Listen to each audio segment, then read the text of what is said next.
Today, I'll be sharing some habits that I have as a homeschool mom that I believe help me to be a little more successful than I might be otherwise.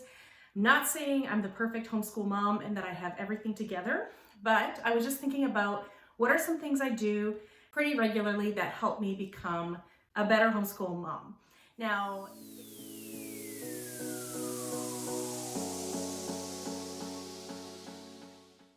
hi friends, welcome back to Calm in the Chaos Homeschool. So if you're new here, my name is Davine and I am homeschooling 4 kids this year. They are in 7th, 8th, 9th, and 10th grade this school year. Now, if you're seeing the background here, it does look a little different.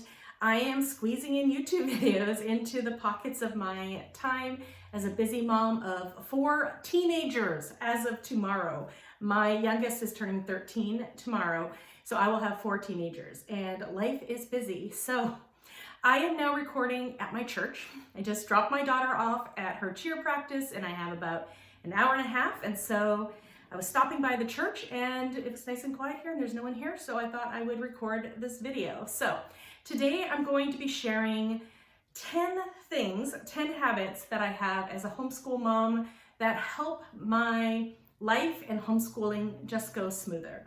So I do have some notes on my computer, so if you see me looking down, sometimes I don't leave enough gaps, so you might see me looking down and that is why. Okay, so in sharing these tips, I'm hoping that you will find a few that might help you. Not all of these will help everyone. I'm assuming everyone has a slightly different life, but I'm hoping in sharing these tips that you'll find a few that maybe you can try to implement and they might help you just have a smoother homeschooling life. So let's get into my 10 tips. So my first tip starts the spring or summer before the school year starts. Before I purchase new curriculum or before I continue the curriculum that I have already been using, I think about the next year. I think about the unique challenges or our schedule or what might happen in the upcoming year, the grades of my students, their independent abilities, things like that. And before I purchase a curriculum, I try to make sure that I visualize how that curriculum is going to fit into our homeschool. Now, I've been homeschooling for several years now, and I do have sort of a rough schedule that we follow. And so when I am picking a curriculum, I am visualizing in my head, where does this curriculum fit within our homeschool? Now, if it's a piece that maybe I didn't have to do in the past, maybe I'm teaching something specific to a student that I haven't had to do in the past, I try to make sure that I am going to have time to do that. So an example of that was this year I added Window to the World by IEW for my 9th grader, and that has been tricky to fit into my curriculum. Now we have managed to be able to fit it in kind of in some random times here and there, and right now she's doing an 8-week writing course that I'm not responsible for, but had I known that this curriculum was going to be so hands-on, maybe I wouldn't have picked it. I do like the curriculum and I am going to try to implement it, but it is going to be hard to find that one-on-one time that I need to have with her every single week. So we'll see how that goes, but I do try to think about these things before I purchase a new curriculum or before I continue with the current curriculum that we have. The second thing I do is create a rough schedule for the upcoming school year. So like I said, I usually have an idea of what that might be like. Often our schedule doesn't change a lot, but let's say 2 years ago, our schedule changed a lot with my oldest starting to attend the hybrid school. And so I had to start thinking about how I was going to adjust our curriculum or how I was going to teach my kids with the new schedule of being away from the house 2 days a week, and now it's 3 days a week. Turns out it works really well, especially now that I have more time with my middle school boys who need more of my attention, but I did have to let some of the family subjects go, the stuff that I get to do with all 4 of my kids. But we've changed our schedule, and now before I start a school year, I have a rough schedule on what I think my schedule might look like, and I try to plot in the curriculum into the right spots, into the best spots to do that.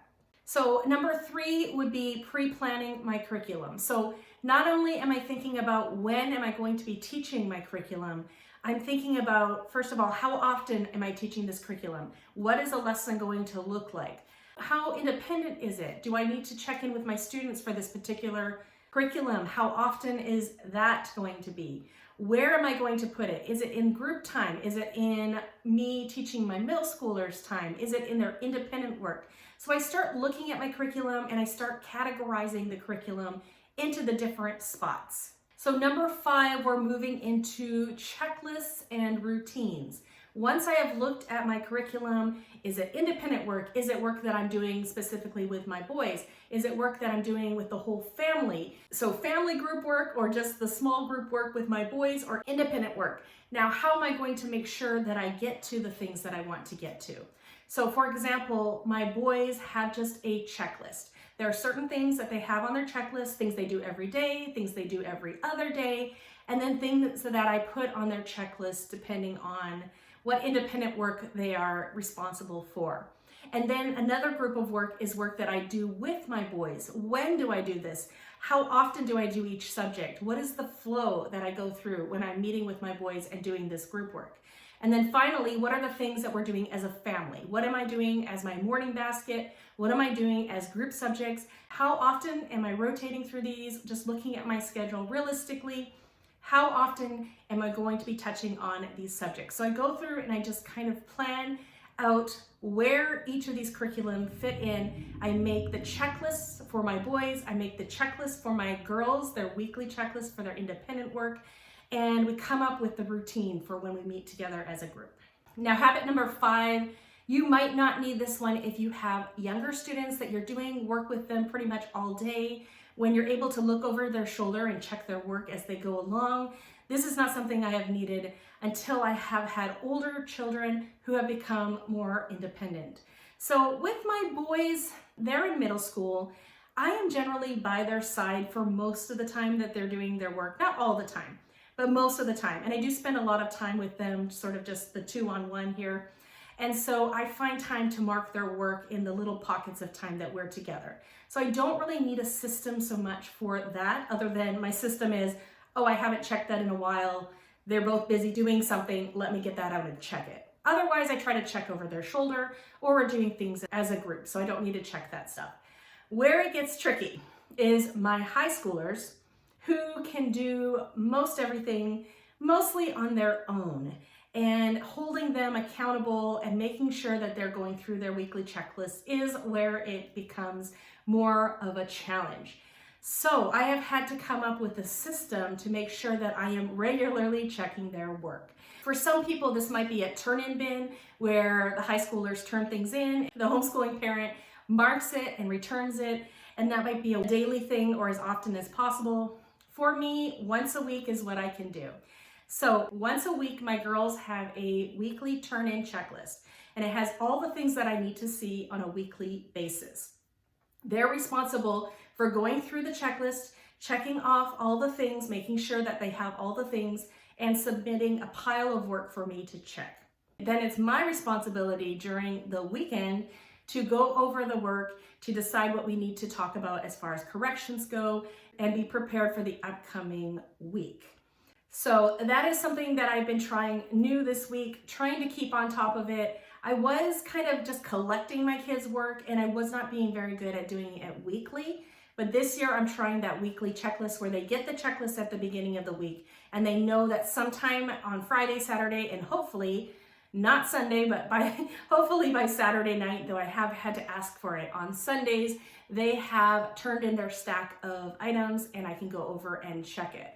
Now I'm finding that it is taking me a lot less time to check their work since I'm doing it once a week. And it's just nice to have that checklist that's actually a visual reminder of the things that I actually need to check. So I'm not missing things or forgetting things. Now, I don't always go over all the corrections with both of my teens, but if there's a lot of corrections or I feel like there's something really important, I can really quickly pull them aside on Monday or even on a Sunday and just go over it quickly with them.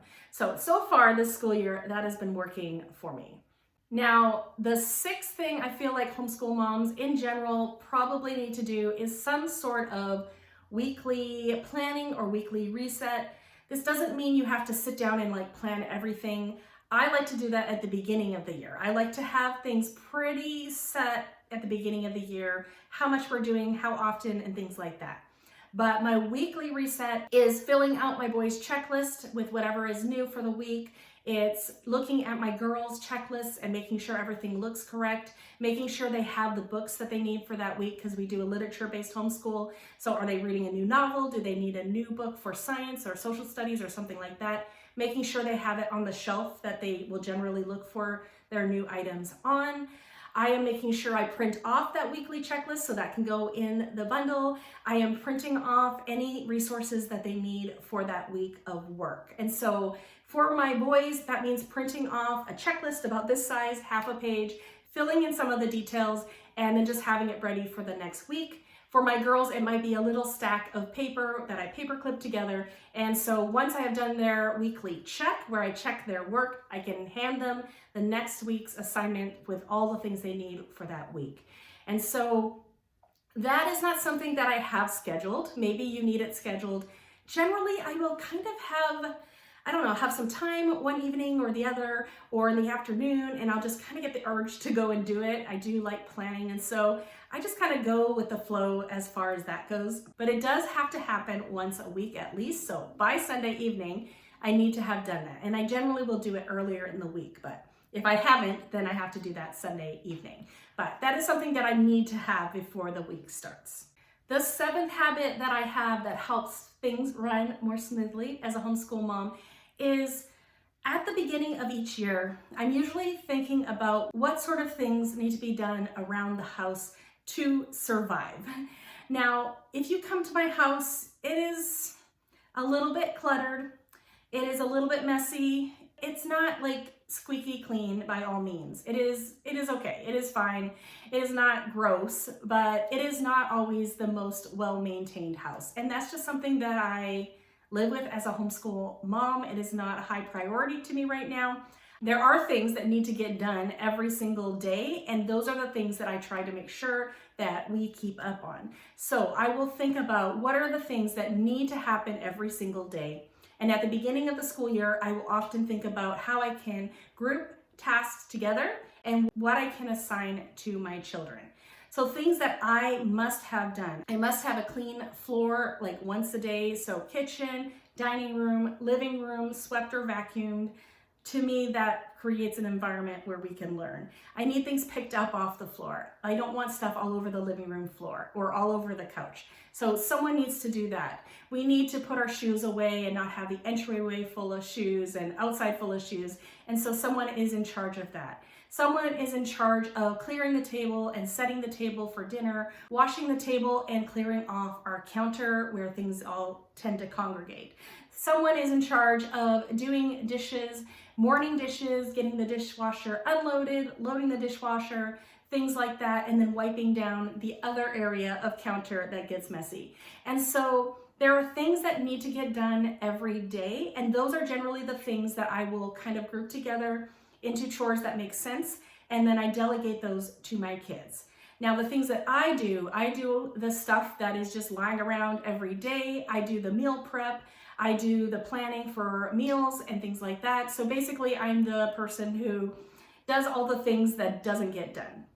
Another thing is bathrooms. We have quite a few bathrooms in our home. And so the boys generally have a bathroom, the girls have a bathroom, and then me and my husband have a bathroom. And so there's a regular time where the girls are in charge of cleaning their bathroom, the boys are in charge of cleaning their bathroom, and then of course I clean our bathroom or my husband cleans our bathroom. And so those are sort of things that before the year starts, I think about what are things that need to get done daily, and I figure out who would be the best or what sort of rotation we want to have for getting those things done. Things like laundry, everybody does their own laundry in my house. And so when your basket's full, you throw it in the washer, you throw it in the dryer, and you get your clothes put away. So that is something we've been doing since my kids are like 8 or 9 or 10, they start doing their own laundry. Those are the sort of routines that I have put into my home to help things just run more smoothly. The 8th habit that I have as a homeschool mom and enforce in my home is relatively regular bedtime. So my 2 middle school boys, they have a regular time where they're expected to be in bed and lights out at this point. My girls, who are teenagers, they generally go to bed when me and my husband go to bed. And so as they're getting older, me and my husband have started to go to bed a little bit earlier. because then they will go to bed as well. And so that is something that we have started to do a little more, like just go to bed earlier. I do prioritize sleep. In having an autoimmune disease, sleep is really important.